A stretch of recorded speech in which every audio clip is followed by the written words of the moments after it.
बड़ी खबर इस वक्त आ रही है, क्योंकि देखिए हॉर्मूज पर जो कूटनीतिक हलचल है वो तेज इस वक्त की जा रही है। Iran, Qatar foreign ministers phone पर बात कर रहे हैं, लेकिन दूसरी तरफ आप देखिए चाइना और रूस ने हॉर्मूज पर चर्चा की है। ये बड़ी खबर है। चाइना का लगभग बताया जाता है कि 40 से 50% कच्चा तेल, वहां 45 से 50% जो कच्चा तेल है इसी हॉर्मूज से निकलता है। और ईरान जो कुल लगभग तेल वहां से बेचता है, एक्सपोर्ट करता है, उसका 90% चाइना लेता है। चाइना लगभग 90% ईरान का तेल खरीदता है और ये इसी रास्ते से गुजरता है। इसीलिए चाइना के लिए बहुत बड़ा हेडेक है। और जिस तरह से अब डोनाल्ड ट्रंप धमकियां दे रहे हैं, तो रशिया भी एक्टिव हुआ है। रशिया और चाइना आपस में बातचीत कर रहे हैं। इस बीच जैसा हमने आपको पहले बताया, ईरान और कतर के विदेश मंत्रियों में बातचीत हुई है। ये बड़ी बात है क्योंकि देखिए अब्बास अरागची से शेख अल थानी की चर्चा, ये साफ इशारा है कि अब ईरान मध्य पूर्व के भी जो खाड़ी देश हैं उनसे अपना संपर्क फिर से बढ़ा रहा है। हाल के घटनाक्रमों पर चर्चा हुई है। नाकाम इस्लामाबाद चर्चा पर भी वहां पर दोनों ने बात की है।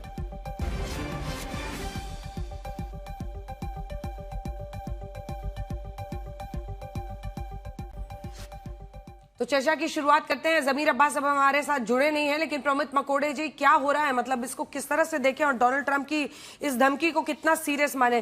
देखिए मैं रोज आपको 6 बजे यही समझा रही थी कि साहब ये हॉर्मूज पहले खुला था, अब इस युद्ध की स्थिति ऐसी है कि देखिए 95%, 90% के आसपास तो पक्का है कि ईरान का कच्चा तेल चाइना ही खरीदता है, इसी रास्ते से जाता है। उधर हलचल तो हो रही है, लेकिन कैसे रोकेंगे ट्रंप इसको? ट्रंप की जो मियाद है, उन्होंने कहा 7:30 बजे भारत के टाइम के अनुसार, वो क्या करेंगे हॉर्मूज में? Thanks Anjana ji for having me on your show. आप सबको हमारा नमस्कार and good morning from America. देखिए ये अपेक्षित था। पिछला जो पैटर्न है पिछले 40 दिन का, या हम तो पिछले 2 साल से या 8 साल से जो ट्रम्प साहब को देख रहे हैं, he attack, he creates pressure, he negotiate on his own terms, और अगर निगोशिएशन उनकी टर्म्स में नहीं मानी जाती है तो वो प्रेशर को डबल कर देते हैं और डबल करके फिर निगोशिएशन टर्म्स पे जाते हैं। अभी हो क्या रहा था, अमेरिका ने हॉर्मूज को मैडम वेपनाइज नहीं किया था, ब्लैकमेल का साधन ईरान ने बनाया था और हॉर्मूज को रोका, हॉर्मूज से जहाज निकलने को रोका गया था ईरान द्वारा, और पूरी दुनिया में एक तरह से बड़ा हाहाकार हुआ। अब उसमें क्या हुआ मैडम कि वो बड़े सिलेक्टिवली केवल चाइना के, रशिया के, पाकिस्तान के, अपने जो दोस्तों के और अलाइंस के जहाज को जाने दे रहे थे, और बाकी सब जहाज को रोक मैंने रहे थे। बता दिया कि चाइना का 90 से 95% तेल गुजर रहा है, ईरान का 90% तेल चाइना ही खरीदता है। चाइना क्या, अमेरिका क्या करेगा ये बताइए ना। जो ये कह रहे हैं कि 7:30 बजे हम करेंगे, क्या करेंगे? वो कैसे रोकेंगे ईरान के जहाजों को?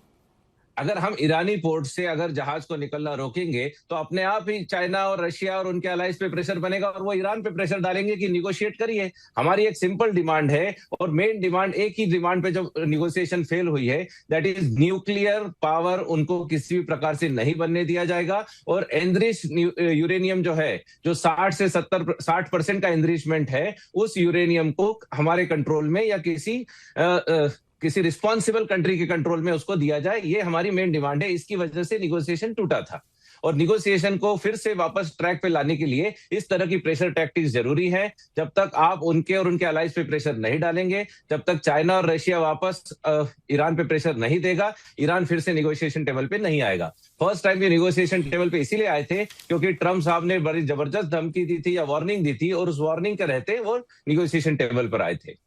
ठीक है, अब जरा इनको अब पूरा अरिथमेटिक समझाते हैं, हालांकि बाद में आएंगे इस बात पर।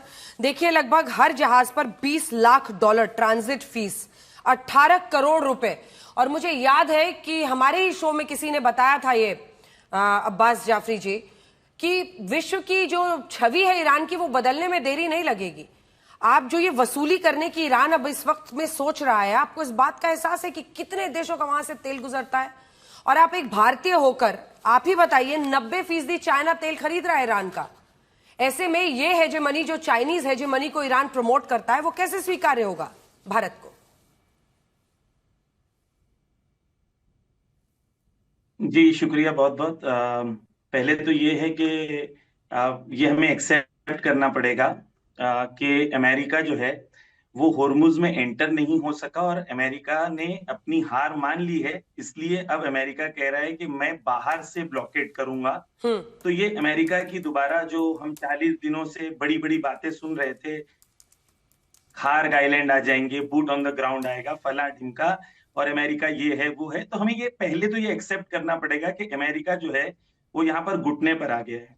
दूसरी बात ये है कि चाइनीज गवर्नमेंट ने ऑफिशियल स्टेटमेंट्स रिलीज कर दिए हैं कि हमारे और ईरान के बीच में ऑफिशियल ट्रीटी है होर्मुज को लेके, और हमारी जो शिप्स आ रही हैं उसे कोई थर्ड पार्टी इंटरफियर नहीं कर सकता।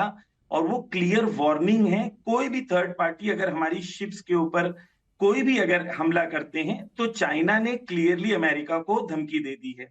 तो अब ये चाइना और यूएस के बीच में है कि जो चाइनीज शिप्स वहां से गुजरेंगी उसको अमेरिका रोक पाएगा या नहीं रोक पाएगा। तो ये एक अमेरिका और चाइना के बीच में है। ईरान बहुत क्लियर है कि ईरान की तरफ से जो शिप्स हैं, चाइनीज ऑयल जो है वो गुजरेंगे और वो गुजर रहे हैं, उनकी ट्रीटी है। अब बाकी आगे चाइना और यूएस का है। जब ईरान के वाटरवेज क्रॉस होते हैं उसके बाद वो, तीसरी चीज ये है कि ये जो क्लेम है इनका ब्लॉकेट का, वो ब्लॉकेट का क्लेम बिल्कुल यूजलेस है। बिकॉज जब अगर मान लें कि इनकी ब्लॉकेट सक्सेसफुल भी हो जाती है, उससे क्या होगा? उससे ये होगा कि पूरी दुनिया में महंगाई बढ़ेगी, इकोनॉमी खराब होगी। जो जिस वजह से घुटने पर आए थे ट्रंप, $12 ट्रिलियन उनकी मार्केट से गायब हो चुका है। तो जिस वजह से वो आए थे नेगोशिएटिंग टेबल पर, वही वजह और बढ़ेगी। तो ट्रंप के तमाम दुनिया के इकोनॉमिस्ट कह रहे हैं कि ट्रंप का अगर ब्लॉकेट सक्सेसफुल होता है तो वो अमेरिका के डिक्लाइन और अमेरिका की हार के अंदर जल्दबाजी करेगा, स्पीड करेगा। सुनिए, महंगाई और अन्य चीजों की चिंता अलग कीजिए। आप इस सवाल का जवाब दीजिए जो मैंने पहले पूछा कि 18 करोड़ रुपए पर जहाज की जो वसूली की बात ईरान कर रहा है, वो कैसे विश्व को स्वीकार्य हो सकता है? अनेकों देशों का वहां से तेल जाता है, क्या ईरान को यह समझ में नहीं आ रहा है? जी, मैं उसका जवाब आपको दे देता हूं और कई बार मैं दे चुका हूं। उसका ये है कि अगर इंटरनेशनल लॉज के मुताबिक ईरान अगर टेरिटोरियल वाटर से अगर ईरान से गुजरता है और अगर ईरान इंटरनेशनल कम्युनिटी को कंसेंसस में लेता है और ईरान इंटरनेशनल कम्युनिटी के अप्रूवल के साथ टोल्स कर लगाता है, सर्विसेज, जिस तरीके से मैंने पहले भी कहा था कि क्या ये पहले क्यों नहीं समझ में आया? ये युद्ध के बाद समझ में आया है। युद्ध के पहले तो नहीं ले रहे थे ना। तो इसके पहले नहीं ले रहे थे, इसका मतलब ये नहीं है कि बाद में नहीं ले सकते। अच्छा, तो आप वसूली को सही ठहरा रहे हैं, आप वसूली को सही ठहरा रहे हैं।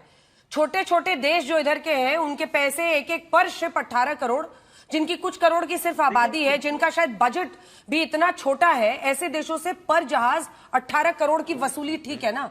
क्योंकि डोनाल्ड ट्रंप मतलब अचानक फैसले लेते हैं, क्योंकि डोनाल्ड ट्रंप ने गलत काम किया है इसलिए हम वसूली शुरू कर देंगे। ये सही है ना? मैं इसका जवाब दे दूं अंजना जी। पहले तो ये है कि हमें ये समझना पड़ेगा कि 120 बिलियन डॉलर ईरान के बेचे हुए, ईरान के हक के दुनिया में पड़े हुए हैं। जब ईरान पर पूरी दुनिया की तरफ से इकोनॉमिक टेररिज्म हो रहा था तब कहां थे ये सारे लोग? ईरान के अंदर ईरान का पैसा $7 बिलियन साउथ कोरिया में फंसा हुआ है। ईरान का ये पैसा जब ईरान ने मांगा तो उन लोगों ने कहा कि $1 बिलियन हम कमीशन चार्ज करेंगे। ईरान ने कहा कोई बात नहीं, वो दे दे। वो नहीं दिया, कहा हमें मेडिसिन भेज दे, जरूरत की चीजें भेज दे, नहीं भेजा। तो दुनिया इस हालत में है कि ईरान के ऊपर 40 साल सैंक्शंस लगे, ईरान के ऊपर जुल्म होता रहा। अब ईरान क्लियर है कि अपने ऊपर जुल्म होने नहीं देगा। जो ईरान का हक है वो ईरान लेगा, उससे दुनिया में कोई उसको रोक नहीं सकता। बिकॉज अगर वो लीगली अबाइडिंग दुनिया के कानून के मुताबिक जो भी चीज करेगा वो ईरान का हक है और ईरान के हक के लिए ईरान को कोई रोक नहीं सकता।